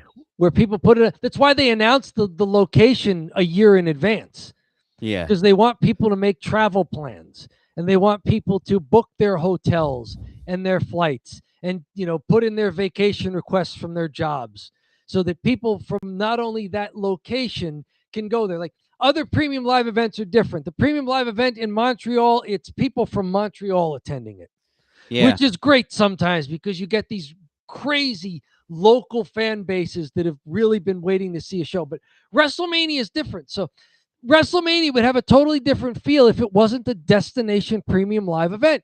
If it was only those fans from Saudi Arabia, Domestically. Mhm. right? It would be very different WrestleMania. Yeah, and I would imagine that people wouldn't go, especially if you live in the US and you went to Saudi Arabia's WrestleMania show, you're nuts. Like, Right? you're You could have gone to Vegas, you're no, you're kinda asking for it too. You're Right. also, and all the wrestlers are from the US. They're probably like, they really don't like us over here. Not Right? the Yes. Saudis, but, their neighbors, you know? Yes. They've been trying to get after us, and they may. And if the regime stays, right, they're going to try to come after us. So, but that's neither here nor there. Sorry, I talked a little bit too much about that one, but I just wanted to bring that up. No, it's all good points. I mean, it's WrestleMania is different. Saudi Arabia is different. Yeah, This isn't just like, run of the mill. Yeah, we do a pay-per-view every month. yeah, Let's pick it out of a hat. Where's it going to be this time? Oh, Berlin. Oh, Atlanta. yeah, It's right. not that. Yeah. Some more AEW news. We mentioned uh, Marina Shafir. Ronda Rousey was at AEW Revolution, and she wasn't there to wrestle. She was there just to, this is from the AEW Twitter file here. She was there after the Mina Shafir Tony Storm match to point at Tony Storm, who had won the match and was on the entrance ramp. And Tony Storm went marching back to the ring, big pull apart with security and refs. And then at some point, Mina Shafir, as you could see her right here, she snuck over while security was holding back Tony Storm and clocked her. And so there was Tony Storm out. So this may be part of the Tony Storm written off TV for a while. Ronda Rousey does not look like she's wrestling, but she was there for a payday and to get clicks on social media, which has happened. And because she and Marina Shafir are friends, apparently, from mixed martial arts. So Ronda Rousey not quiet quitting on the AEW faithful there, at least for one in-ring pointing engagement there. I'll go in there and point, and that's all I'm going to do. And then they're like, all right. I will point and jaw at somebody. There will be 20 other officials in there keeping us apart, and I will embrace Marina Shafir as we leave. Ronda Rousey is trying to get her Netflix fight over. Yes, her versus Gina Carano. And I have with looked. Jake Paul. And you know what? Damned if you do, damned. I'm not a big fan of Jake Paul, but he is promoting the hell out of this fight effectively on YouTube. YouTube has got like hundreds of thousands of views for each of their like meetups, and Ronda is playing heel. Like, Ronda is leaning into the heel gimmick from pro wrestling because she's got such a good example of just being like kind of cocky, kind of like, oh, people love me, blah blah blah blah blah, and everyone hates her. And the comment section is just like, I hate Ronda. She's a bitch. She's terrible. Blah, blah, blah. And it's like it's a work. Yes, she knows how to work the crowd. She knows how to work the comment section. And so she's working heel. and the other girl, who's a beauty, is the face. So Gina Carano, who was starring in, well, not starring, but she was part of the ensemble for one of those streaming Star Wars series. okay. She was in that for a while. The Mandalorian. She was in that Okay. for a few episodes. There was a Twitter dust up. She got canceled for it, but she's getting back into her acting career. And now she and Ronda Rousey getting back into mixed martial arts. And so AEW, I guess they were glad to get all the extra clicks at Revolution. Ronda Rousey facing off with Toni Storm. And then Toni Storm, very good at all of this. He was just lying down on the entrance ramp. And then, there's Ronda Rousey join at her from the ring. And Toni Storm, she knows how to do this. Right. She was like, all right, let's do it. And that facial expression, knowing that the camera's on you, like that's just perfect. She knows what she's doing. This is perfect. And she stomps to the ring and they have the whole thing. And so this works well. Thank you to All Elite Wrestling on Zitter for posting that clip from what happened at Revolution. One more here. Caesar Wrestling. The Obafemi Brock Lesnar matchup that WWE is now announcing for WrestleMania. Some people brought back old footage of basically Brock Lesnar for a lot of the flack he takes for being a very, very, very part-time wrestler. He's apparently very, very supportive of the guys he works with. This one here, remember when Brock Lesnar told Drew McIntyre to pick up the title so he'd look better on TV? He just did the same with Obafemi, telling him to step on over me and point at the WrestleMania sign. Brock will always be a class act. And that this here, they superimposed one on the other. It's Brock Lesnar, like you can see him mouthing. And if you put the sound on, you can hear him saying, grab the belt. And there goes Drew McIntyre, gets the message, grabs the belt, stands over him, looks great on TV. And down here, the bottom one, you could see Brock telling him, do something, step on me. And Oba puts the boot on him and points to the WrestleMania sign. Like Obafemi, a young guy getting that kind of a look on TV. I just thought it was neat to put that in there and just to show us, like, sometimes we get on wrestlers for calling too much stuff in the ring, but this is exactly when you want something called in the ring and when you want maybe the cameras to be a little too obvious that, hey, Brock Lesnar is talking to his opponent. He's helping his guy out big time.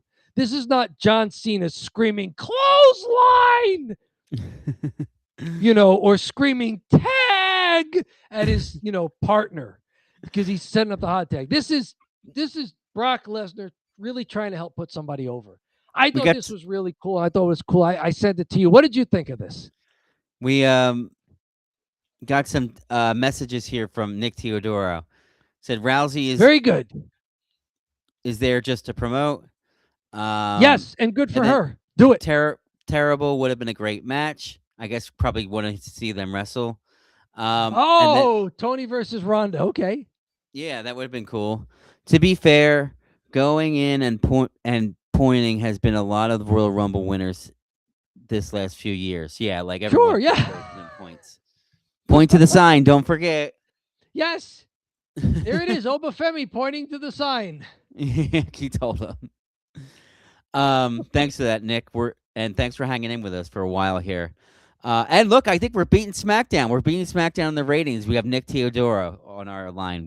Unless he's watching it in the background. By the way, from what I've been reading, AEW Dynamite ratings are up over their 4-week moving average. Like they're almost up to 750,000.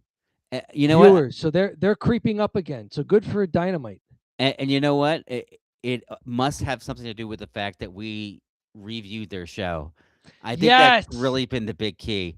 Look for next week when they skyrocket.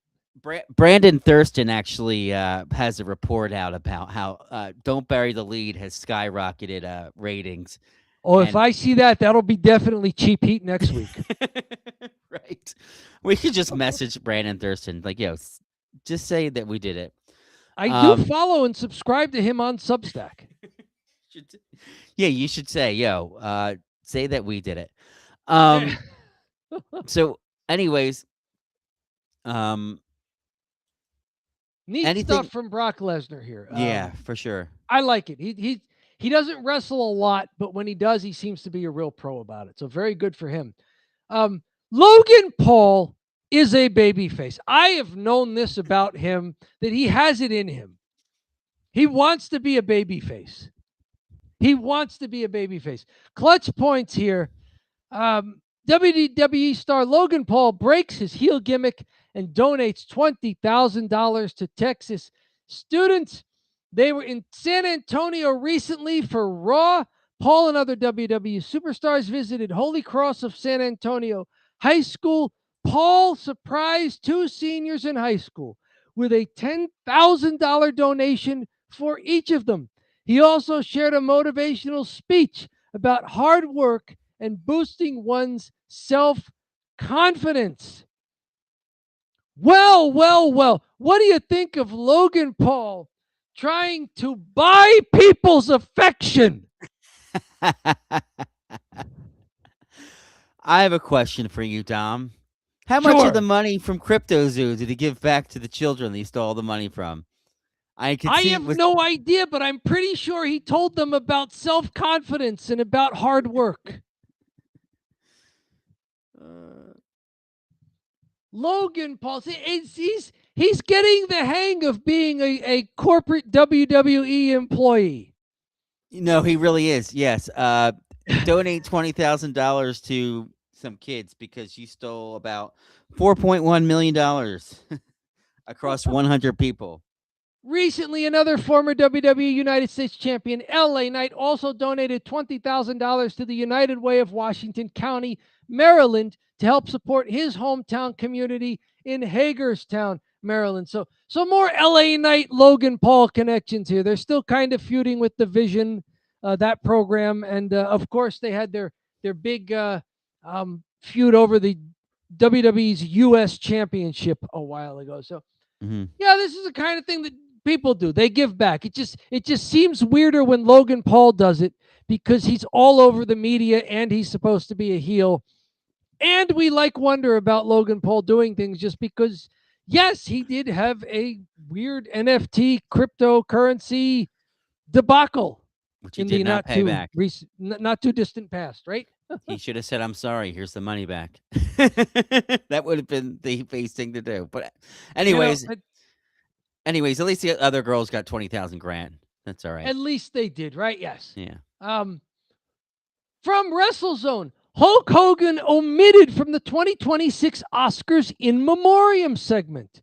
Early this month, the Oscars, they always do an in memoriam segment. It's the annual segment, usually honoring actors, filmmakers, and industry figures. It recognizes those who died during the previous year. However, when the ceremony aired, Hogan's name never appeared. This stood out because Hogan actually had a long connection to Hollywood, going back to Rocky III in 1982. He played Thunder Lips, a massive wrestling champion.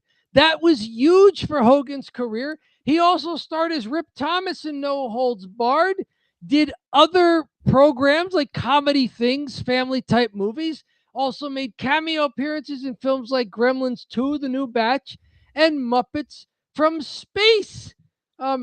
Hogan's absence from the tribute caught fans' attention.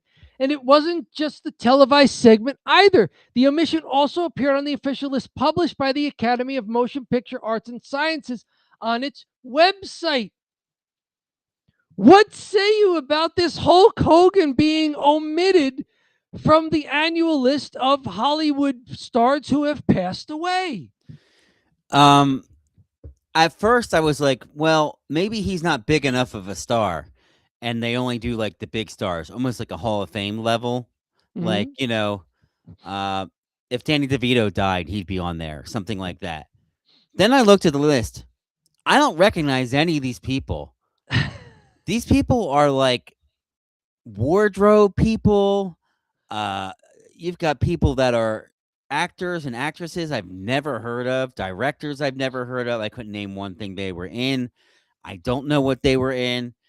To omit Hulk Hogan is ridiculous. Ridiculous. John, pro wrestling is real. The Academy Awards are fake. The Oscars are fake. Yes. Absolutely. Yes.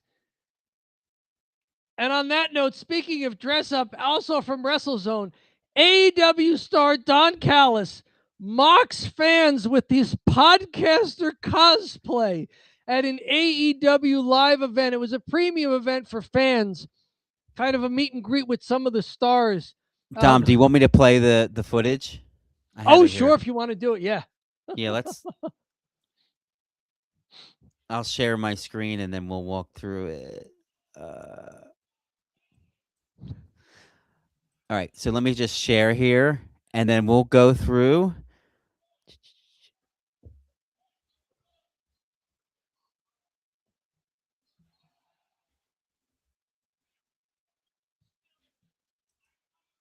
Give me just a sec here. I should keep this on. And I'll share. I could give you just the video, not the audio. Yeah, I'll go Manny on X. I could stop the share. This was going to be the last one anyway. Okay, perfect. So if here's the video. If you want to bring it up, there you go. Can you see my screen? I can. I could see your screen. You've got the same. My name is. Yeah, there you go.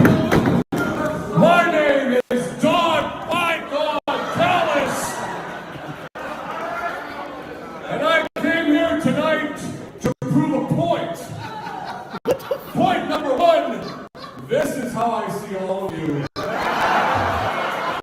This is a social experiment. I've asked you, please groom yourselves. Please get some new clothes. You don't listen, so I have to provide a visual aid. When I look at you, I see this. I see men who sit on their couch at night and use their shirt as a plate for their potato chips.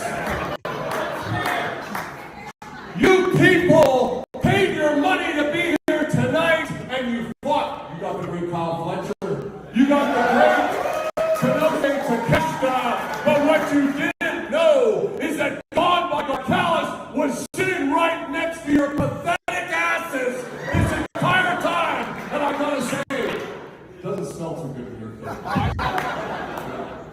So, just remember the next pay-per-view, look around, because if you see someone who looks like you, who looks like a total shipwreck, that might be me. Or it might be anybody else. It won't be you. You're too sexy. Well, I think we need $100.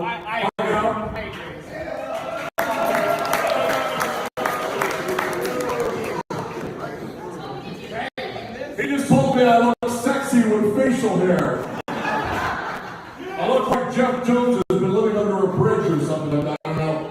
Anyway, thank you for coming tonight, and most importantly, thank you for your money and thank you for supporting the Don Callis family. And I noticed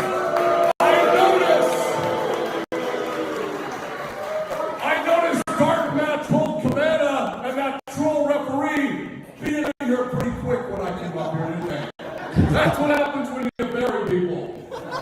Tonight, the Don Callis family wins all the gold. Enjoy! We may have to do an episode of Don't Bury the Lead in honor of Don Callis where we just wear sweatpants. Sweatpants and like a sweat jacket, like a hoodie. Dom, the reason initially when we started this show, I said we got to wear the jacket because of what Don Callis pointed out. Wrestling fans just dress like slobs, and so do people that do wrestling podcasts. They wear crappy T-shirts, and they look like crap. They look lazy. They don't look like they're ready to go. So if you, show it, Dom. Show it. You got a suit on. Yeah, I've got the sport coat on. It's a snappy looking sport coat there. I like it. I've got the collared shirt. Yes. And to be fair, I knew we were going to be showing this clip, and I'll probably make a clip out of this. So I made sure to comb my hair tonight, because There you sometimes go. it does look a little bit like Don Callis's hair when he with that wig all over the place. Yeah. So yes, I was like, we got to be looking good if we are going to be comparing ourselves to that Don Callis caricature. I wanted to avoid the caricature. He is right though. If you've ever been to a wrestling show, people just dress in the most comfortable. They're a little too comfortable in real life. They're You a know? little too comfortable at these pro wrestling shows. What about his description of us podcasters just sitting on our couches using our shirts as a plate for potato chips? Dom, I use a plate for my potato chips. I'm not an A real animal. plate. I use at least a napkin. At least, right? Well, let me tell you something, Don Callis. I live in the slums. I don't have a couch. I don't even have potato chips. So the joke's on you. Joke's on you. I don't even have a plate or potato chips. Oh man, that's great. That's what we got this week, John. It's unseasonably warm. It is pathologically frugal. It is potato chips on a t-shirt while you slum on your couch. What is it, John? It's cheap heat. All right. Good finisher. That will be a clip for sure. All right, we're going to move into the Italian goodbye. So we're here on Friday, Dom, and normally, we're doing the show Saturday or even Sunday. So I don't This is have a throwback for us. We started on Fridays. and we would start around this time. If you Yes, can right. remember. It's a little after 10 o'clock. We started watching the SmackDown broadcasts on Fox. And as soon as SmackDown ended, we would get our stuff together. And by like 10 minutes after 10, we'd be live streaming Don't Bury the Lead. Wherever you're watching us tonight, head on over to YouTube, find Don't Bury the Lead, a wrestling channel, subscribe there, and head into our live stream archive there. You can go all the way back to the early days of Don't Bury the Lead in September of 2022. Mm-hmm. It has been that long. We are into our 4th year, which means we're coming up on our 4th WrestleMania. Yeah. 4th year, 4th WrestleMania. That's crazy. Yep. And this is the 4th time that Cody Rhodes is going to be in the main event title match. That's so true. we are the amount we've changed and changed different formats and styles and we were getting 0 views, and then we picked up our views significantly. Now we're monetized, now we're getting money off the channel, and we're always changing things up. WWE, it's just Cody's a champ, right? Okay. Yep. Oh no, let's keep him in that main event picture until until he's dead, I guess. Until he's Cena and he's got to retire at this point. Right. It's really funny because they have this great opportunity to be like, we don't want to book it like Vince. We want to book it like Triple H. But Triple H is just booking it like Vince. Right. Everything's down the Vince middle. I mean, everything's very Vince pilled. So is he just telling him what to do and he learned from him and that's what he's doing? Because I didn't think that was going to be the initial thing. It never really felt like that. It felt like Triple H had a good feel with the guys in NXT. But now it's like, oh, he's just doing the Vince thing. I don't know. We'll have to wait and see with it, but yeah, it's been quite a run for us here at Don't Bury the Lead. We're back on a Friday at least for 1 week. Yeah, but, this has been a lot of fun. Hey, it's baseball season.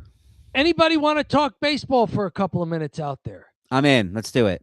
It's like one of the signs of spring is when it's Major League Baseball season. I got to tell you, it's unfortunate that we've lost SmackDown on broadcast TV, and we've lost the WWE Premium Live events associated with Comcast Peacock. But I've been pleasantly surprised the last month. Peacock has not only some NBA games on, they've now got Major League Baseball games on. Opening day was Thursday, so the day before we're live streaming this. I had 3 Major League Baseball games available on Peacock. There was another one tonight that I switched over from in order to live stream here. Looks like there's going to be another one Saturday. They may be doing Sunday Night Baseball now that ESPN doesn't have it anymore. So I'm sad to miss wrestling on Peacock, except for the 4 Saturday night main events if they're still doing those. But it's great to have some other sport offerings there for a guy who got rid of his TV service 10 years ago.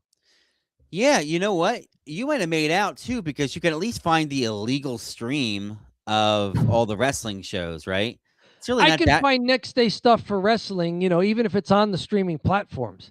You can get next day stuff. You can find that somewhere. And with pro wrestling, you don't really have to watch it live as it's happening. For years, nobody did that.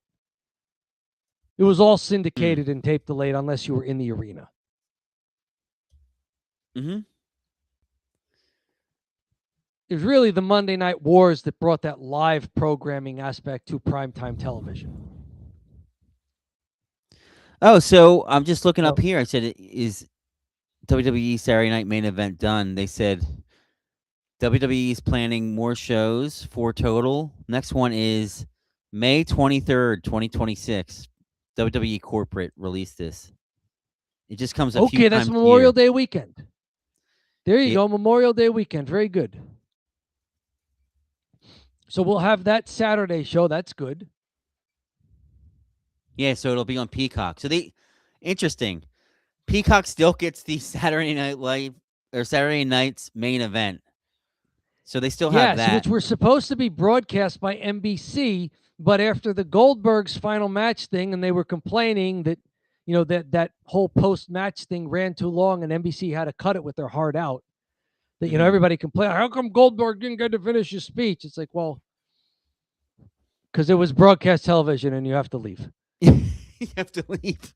Yeah, there is no extended time for them. It's like it's over. So then they just put it on Peacock so that they didn't have the heart out after 2 hours. Mm-hmm. Which kind of defeats the purpose of doing Saturday Night's Main Event, which was a callback to when they were putting these premium shows seasonally on broadcast television. Mm-hmm. Mm-hmm. Well, there you go.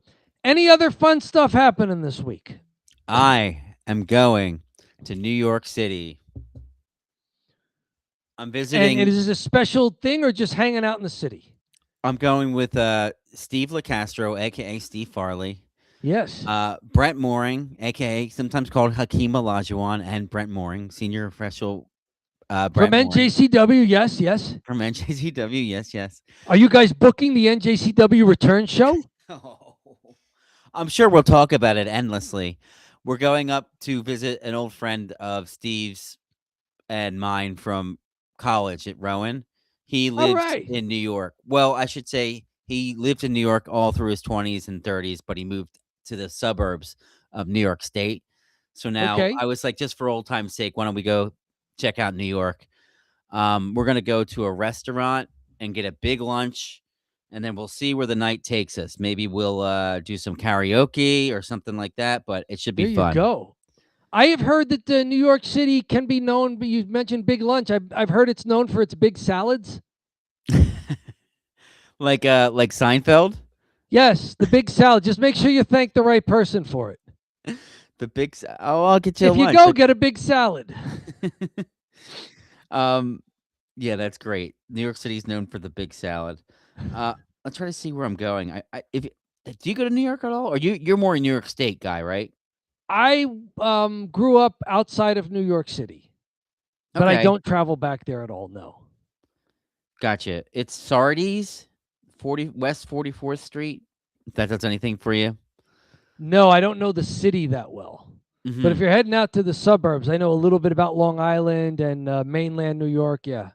Okay. Gotcha. Where about were you at in New York? Westchester County, different spots around there. Okay. Cool. Close to Putnam County. Rockland County was the other side of the Hudson River there. Mm-hmm. I lived in Connecticut briefly while working as a sports editor at a weekly newspaper. Oh, wow. So that's just the next county on the Connecticut side. How long were you in Connecticut? 16 months. Okay. Did you like it, or was it like kind of rough to go there and just move and work? It was all right. I mean, I haven't had a problem with any place I've lived. They're all right. Okay. South Jersey's all right too. Yeah, I hear you. Yeah, South Jersey is all right, and I think there's nothing wrong with that. We got a chat. What do we got here? Well, let's see. Uh-oh. Guys, great show. Come on the happy hour this week or next. Always welcome. You know, I will make it one of these. I think, Dom, you usually will watch, though, right? I usually get them after they're live. The live hour, the 6 o'clock on Fridays.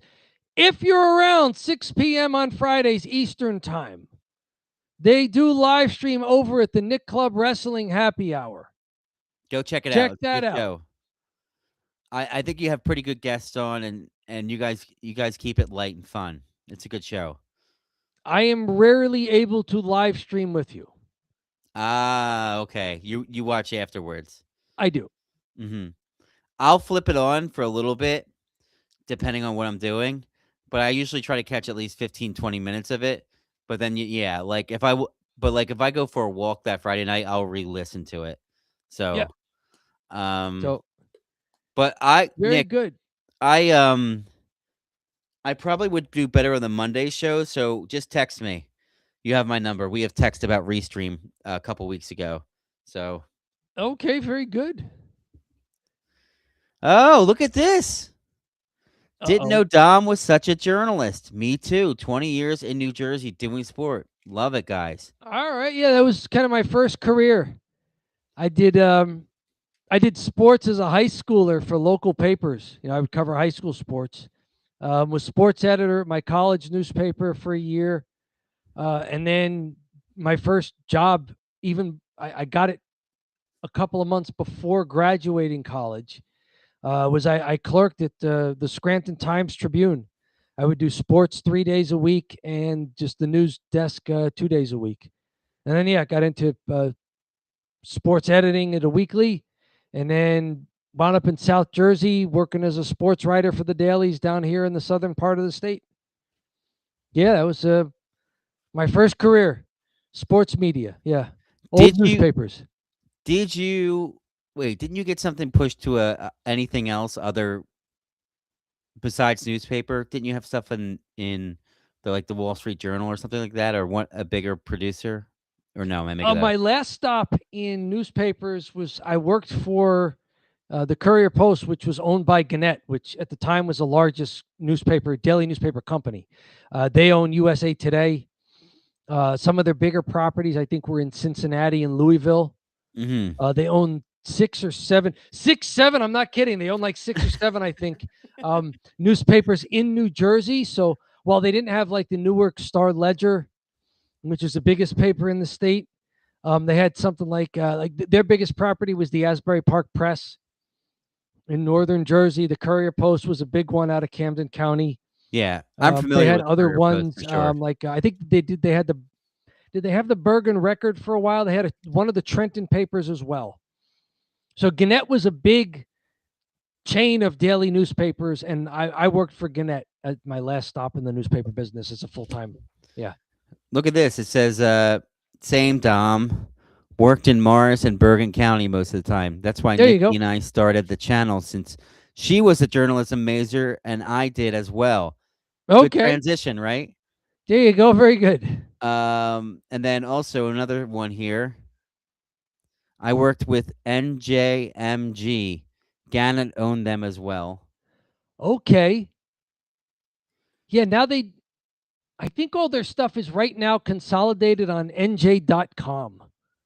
Suburban so that's Trends. Basically all sorts of Gannett old properties. I don't know if Gannett still owns it.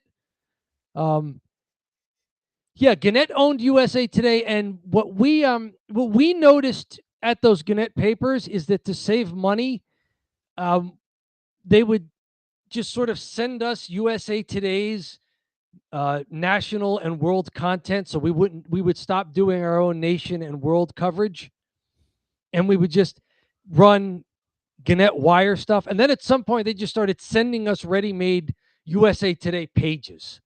And, at some point, the Courier Post would just run those. So it became more like USA Today with a little bit of local news rather than an entirely different, with decisions being made. Because, they think, well, national news and world news, it's all the same, right, for any U.S. paper. But, no, not really. I mean, there may be some national stories that matter more to people in New Jersey than would matter to people in Kentucky and vice versa.